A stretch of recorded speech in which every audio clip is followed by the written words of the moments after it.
We all love a good series, but I'm sure you're tired of seeing the same 10 series on people's top 10. Well, I'm happy to announce that I will not have any Brandon Sanderson or Lord of the Rings on this top 10 list because I haven't read them yet. I'll get around to it, but I'm one of those individuals that if something's really popular, I go out of my way to avoid it. We're working on it in therapy. The only stipulation I have for this list is I have to have read more than one book in this series. I can't tell you how much it annoys me when people give me their top 10 series of all time and they've only read the first book in the series. Like, you can't judge a series based off of one book. At least that's my firm belief. One thing I think is interesting about my list is one of my main focuses for 2024 is to finish a bunch of the series that I started last year, and I plan on updating this list in 2025. So I imagine a lot of the positions on this top 10 will change by that time. Of course, it's booktube, and these series are like my children, so I couldn't narrow it down to just 10. I have 3 honorable mentions I'll be talking about before we talk about number 1, but let's just get to it. Oh yeah, I almost forgot the usual disclaimers. This is just my subjective opinion. Rankings 3 to 10 could probably switch places with each other depending on my mood. This is just how I'm feeling right now as of March 21st. Number 10 on this list is an oldie but a goodie. It's fallen out of favor of the last few years because it's just society's not on the same page with this series anymore. The only series I've ever read from start to finish twice, and that is The Chronicles of Narnia by C.S. Lewis. It makes me sad that this series will not be on this list probably next year because I'll be reading so many more series. But there's something magical about C.S. Lewis's writing style. It's very conversational. This series is so much fun to read out loud, and it's one of the first series I read as an adult. That's right, I didn't read this as a kid. I read it when I was 20 for the first time, and I read it again when I was 21. And it's just timeless to me. I understand why it's fallen out of favor. We live in a post-Christian society now for the most part in the West, so Christian allegorical fantasy, probably not people's favorite subgenre of fantasy. But this series will always hold a special place in my heart, even when in 2025 I update this list and it's probably not going to be there. Number 9 on this list holds a special place in my heart because the first installment of this series was one of the first adult fantasy books I ever read. I haven't finished the trilogy yet. I'm currently on a reread for book 2, and I plan on tackling book 3 later this year. And that series is the Crimson Empire series by Alex Marshall. It is like Game of Thrones on psychedelic drugs with a lot of diversity, magic, interesting magic system, colorful characters, very irreverent modern tone, told in a modern voice. It's all over the place. I think one of the biggest drawbacks to this series is that each book starts off very quickly and there's a giant slog in the middle. But I think Alex Marshall makes up for that with an engaging plot full of twists and super colorful characters and incredibly hilarious dialogue. There's a character named Hortrap the Touch in this series, and that's not even the craziest part of it.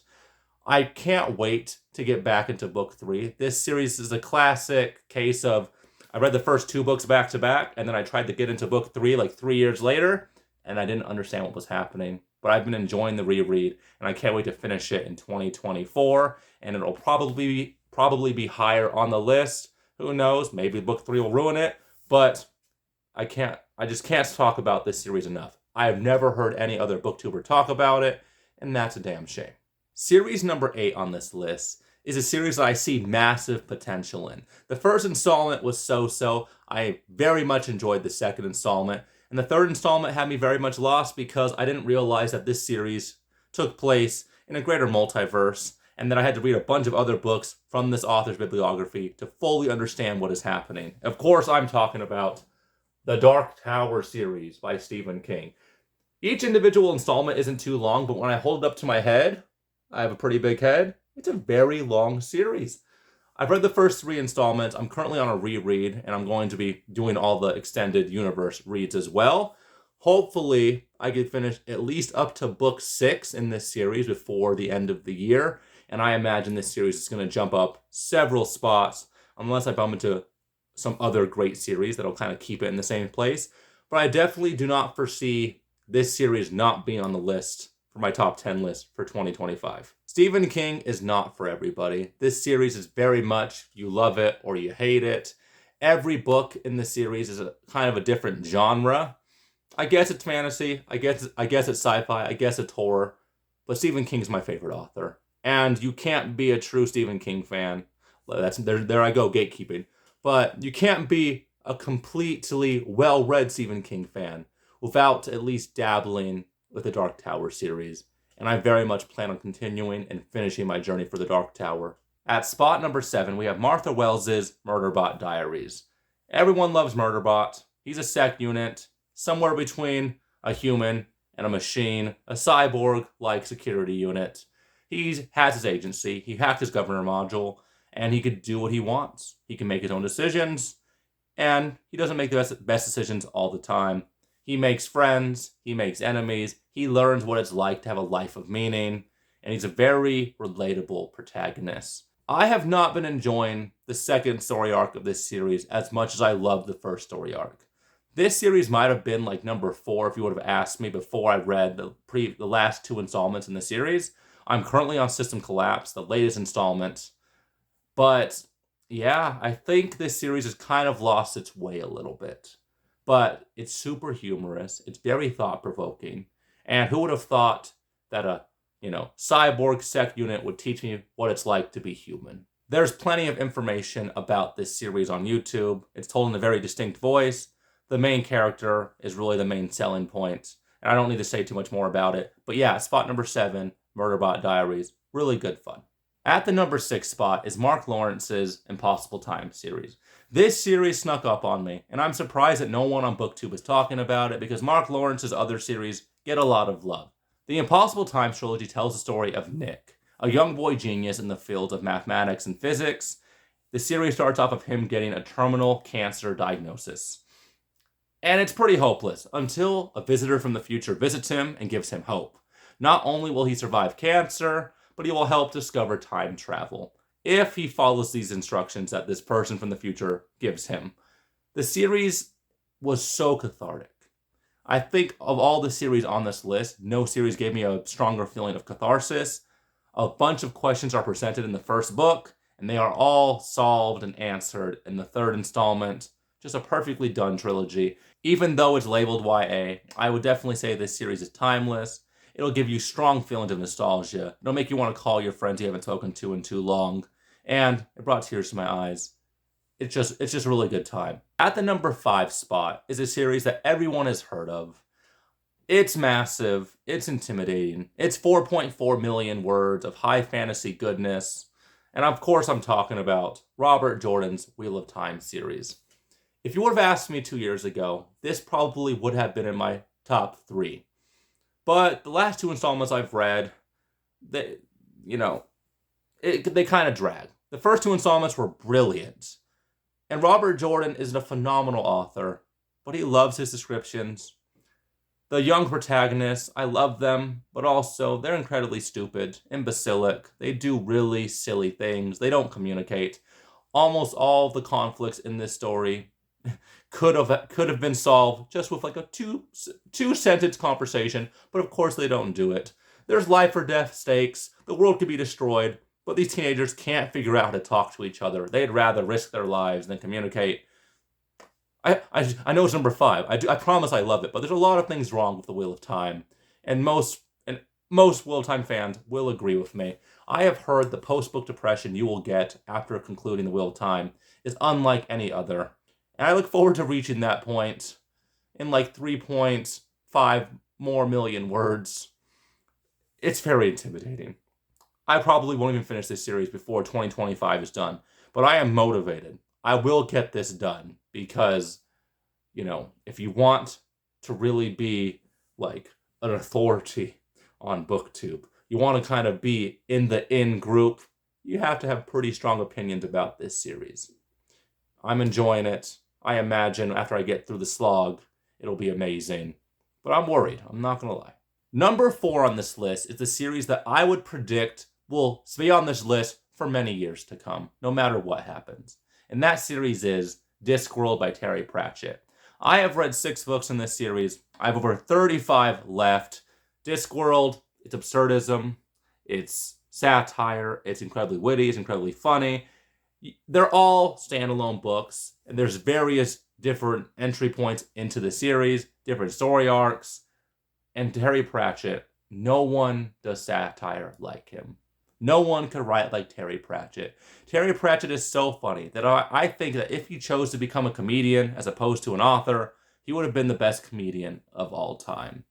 Discworld, the setting of this series takes place on a flat Earth that's on the back of 4 elephants who are riding on a giant intergalactic turtle that is going through space. And that's perhaps the most normal thing about this series. It's a favorite of me, it's a favorite of my wife, and I will read all 40 plus books in this series. And surprisingly, not too many people on booktube read this series, and that's a dang shame. Number 3 on this list makes me a little nervous because I think there's a high probability of this series not being ranked so high next year. I love the first 3 installments of this series, and the 4th installment has a high bar to reach. Peter McLean's The War for the Rose Crown Quartet is just such a comfort read for me. And that's surprising because it's a gangster story told in a high fantasy setting. There's political intrigue involving spies. It's about corruption. It's about regicide. It's about stopping war. There's so many gritty elements of this series. The first book had me crying big baby tears. There's one scene that was just perfect. You know, it lines up so much of so many of the traumas I've had in my life. This is a very personal read. It's not just an intimate read for me. It's almost invasive, but in a good way. Peter McLean wrote this book in such a distinct voice. Thomas Piety, our narrator and protagonist, he's perhaps my favorite character in all of fiction. I just have my fingers crossed that the 4th installment will be just as good as the first 3, because if so, there's a good chance this series will be at the number 1 spot next year. It's that good. Number 2 on this list is Mark Lawrence's Red Queens War Trilogy. I loved this trilogy. It is funny, it has one of the best bromances in all of fantasy, and it is severely underrated. I think the reason why this series did not do super well commercially, and why it is Mark Lawrence's least successful trilogy, is because his first trilogy was A Broken Empire, which was incredibly dark, incredibly gritty. It basically follows a villain in a fantasy setting. And then you got The Red Queen's War, which is just so much fun, super funny. It tells the story of a rich playboy, philandering prince who gets forced to go on an adventure. He doesn't want to go. He's a liar. He's a cheat. He's a coward. There's so much character development in this trilogy. I'm surprised I haven't made a video about this trilogy. It has one of the best bromances I've read in fiction, and there's definitely some nostalgia goggles on me when I think about this trilogy, because objectively, it's not the second best series on this list. But if I had to reread any series on this list, it would be The Red Queen's War. And I will get to that eventually, because it just feels like home. I love Yarlin and Snorri. I love the misadventures. I love the dialogue. I love watching the characters grow up. There are emotional highs. There are emotional lows. And not enough people have read this series, so I don't have anyone to talk to about it. I loved it. I want to talk about my 3 honorable mentions. The Wayward Children series by Sean McGuire, Rick Riordan's Percy Jackson and the Olympians, and Mark Lawrence's Book of the Ancestor trilogy. I very much have a love-hate relationship with the Wayward Children series. It's portal fantasy done right. It tells the story of children who walk through magical doorways to alternate universes, become the heroes of those universes, and for one reason or another, they get sent back to plain old mundane Earth. It's traumatic. And the first 4 installments of this series were just amazing. And then of each subsequent novel, the series is ongoing, it's kind of ruining it for me. So I feel like if Sean McGuire would have stopped after Come Tumbling Down, it would have been like top 5 for me possibly. It's YA, but it talks about a lot of big thinking, thought-provoking themes. I love the characters. Our young protagonists are very compelling, very relatable, and this series, at its best, is something special, and at its worst, is just incredibly tedious. I wish it could have made it to my top 10. Percy Jackson and the Olympians would have been on this top 10 if I didn't grow up a little bit. I remember reading this series in middle school and loving it, laughing out loud. it will always hold a special place in my heart. But recently, I think he's like reopened it. It's ongoing, and I'm not sure how I feel about that because I think it was almost a perfect ending. He kind of like expanded the universe where all of his series are interconnected, and I don't like that. I don't like that one bit. I don't think the pantheon of gods should be in conflict or communication with each other. I think it kind of cheapens what Percy Jackson and the Olympians kind of like made and how that story kind of settled and concluded. But yeah, maybe when I reread it with my children, when they read this series, I'll change my tune. But yeah, what a shame. It's always sad when an author or a creator of any sort of like media kind of goes back and possibly ruins something that you loved from your childhood. And that's how I feel about Percy Jackson and the Olympians. The Book of the Ancestor by Mark Lawrence is a lovely trilogy. I love the first two installments, and then the third installment, the conclusion of the plot was just so rushed, and that ruined it for me.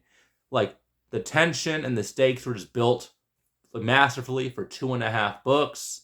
Nona, our main protagonist, was just so compelling and interesting, and then everything just kind of like came together in a way that was very unsatisfying.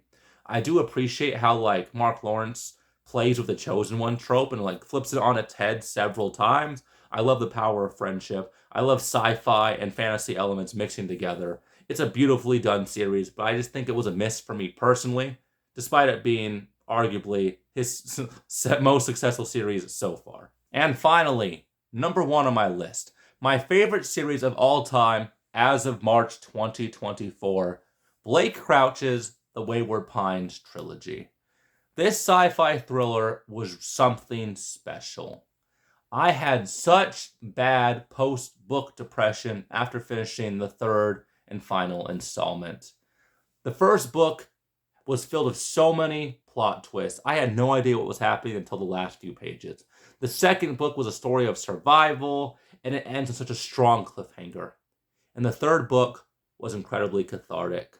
All loose ends are tied off, all mysteries are solved, and the first thing I wanted to do after finishing book 3 was pick up book 1. But life is short, so many books, so little time. You don't always have the opportunity to go back to old favorites. I will definitely reread this trilogy one day, because as soon as I finished it, I was just wrecked. I was destroyed. I loved the adventure. I loved the characters. Blake Crouch is an amazing author. He knows how to build tension. He knows how to fill the reader with anxiety. It's the only thriller on this series. And yeah, this is really a series that just has such wide-reaching appeal. I've only heard Mike's book reviews really talk about it on booktube. But yeah, that's changing. This series is phenomenal. It's my favorite, despite not being what I would usually pick up. I only picked it up because it was recommended by Mike's book reviews. Just such a good series, tied off perfectly. So there you have it. Those are my top 10 favorite series of all time as of March 2024. I can't wait to upload this list in 2025. I'm probably going to finish around 10 or 11 series this year, and there's a lot of opportunities for many of these books to be knocked off in this top 10, and it's just super exciting. So I told you mine, now tell me yours. What are your top 10 favorite series of all time? Leave them in the comments below. Smash that thumbs up icon if you liked the video, subscribe to my channel, and all that jazz. And I'll see you guys next time.